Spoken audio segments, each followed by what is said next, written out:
Muito bem, pessoal, vamos para a questão 75, gabarito marca a letra C, vamos discutir e comentar essa questão, né? O movimento migratório no Brasil é significativo, principalmente em função do volume de pessoas que saem de uma região com destino a outras regiões. Um desses movimentos ficou famoso nos anos 80, quando muitos nordestinos deixaram a região Nordeste em direção ao Sudeste do Brasil. Segundo os dados do IBGE, em 2000, esse processo continuou crescendo no período seguinte, nos anos 90, com um acréscimo de 7,6% nas migrações deste mesmo fluxo. A pesquisa de padrão de vida feita pelo IBGE em 96 aponta que entre os nordestinos que chegaram ao Sudeste, 48,6% exercem trabalhos manuais não qualificados. 18,5% são trabalhadores manuais qualificados, enquanto 13,5%, embora não sejam trabalhadores manuais, se encontram em áreas que não exigem formação profissional.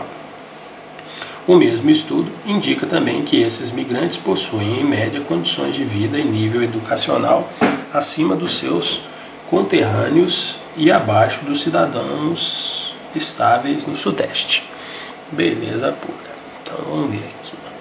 Com base nas informações contidas no texto, depreende-se que então o texto focou principalmente aí na migração, né, que aconteceu do Nordeste para o Sudeste, né, principalmente, né, a viagem lá, o pessoal fala muito lá, o pessoal do ao Sul Maravilha, né, principalmente para São Paulo, Rio de Janeiro, né, também um pouco para Belo Horizonte, não mais do que isso, né, e nas outras grandes cidades dessa região.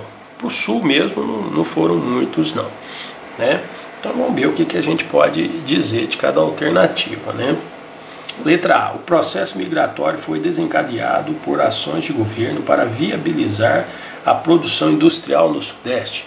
Todo mundo sabe que o governo federal ele não fez nada para incentivar a migração.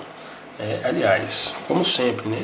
As coisas acontecem mais pela iniciativa privada do que realmente por um processo organizado pelo governo. Se o governo fosse organizar algo como isso, antes de mandar o pessoal, ele deveria qualificar essas pessoas para elas já chegarem, encontrarem o mercado de trabalho já podendo ter um ganho melhor. Letra B. Os governos estaduais do Sudeste priorizaram a qualificação da mão de obra migrante. Como eu acabei de dizer, os estados não prepararam ninguém.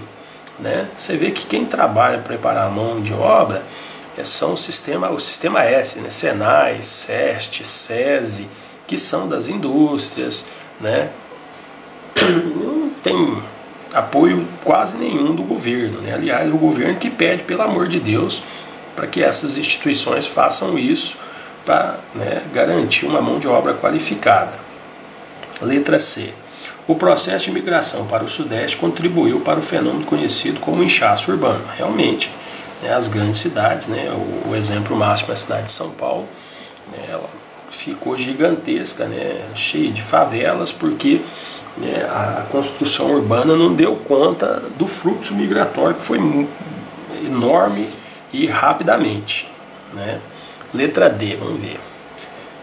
As migrações para o Sudeste desencadearam a valorização do trabalho manual, sobretudo na década de 80. Bom, valorização do trabalho manual não houve não, houve na verdade uma desvalorização. Por quê? Porque como tinha muita gente, então imagine, hoje já está acontecendo ao contrário, graças a Deus, mas na época tinha 10 pedreiros, quando de repente tinha 100 pedreiros. Então, conclusão.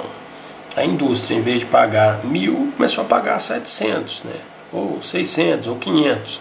Então começou a desvalorização. Muita mão de obra ofertada, então o preço pela mão de obra caiu. Então houve uma desvalorização. E a letra E. A falta de especialização dos migrantes é positiva para os empregadores, pois significa maior versatilidade profissional.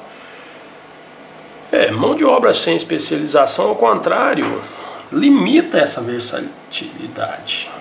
Hoje o grande problema, você vê a FIEM, o pessoal das grandes indústrias dizendo que a dificuldade que se tem de se encontrar profissionais com qualificados, você vai no Cine, nos lugares que arrumam emprego, né? Todo dia tem lá 20, 30, 50, dependendo da cidade. Nós moramos em Varginha, uma cidade de 100 mil empregos.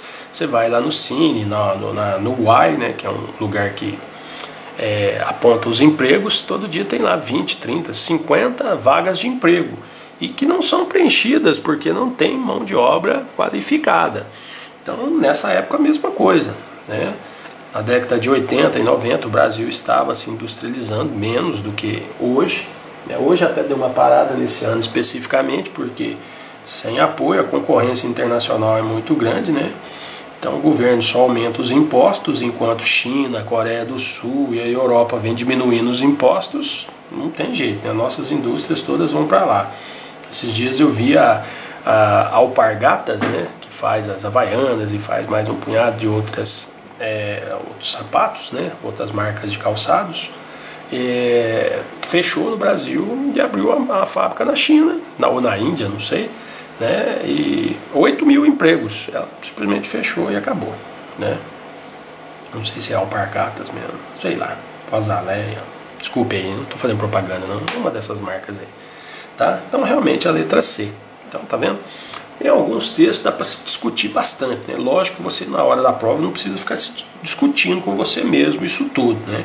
Mas tem que fazer essas análises. Então para isso você tem que estar assistindo jornais na TV, lendo os jornais, não precisa ler o jornal inteiro, mas dá uma lida nas grandes manchetes, dá uma passadinha de olho nas revistas, né? Época, Veja, Isto É, né? Olha bem na internet as notícias, as principais notícias que aparecem nos grandes portais de informação, para você ficar por dentro, né? Discutir com seus professores, né? Porque se você não fizer isso, a sua mente não vai estar treinada para fazer as conexões no dia da prova do Enem. Tá bom, pessoal? Boa questão.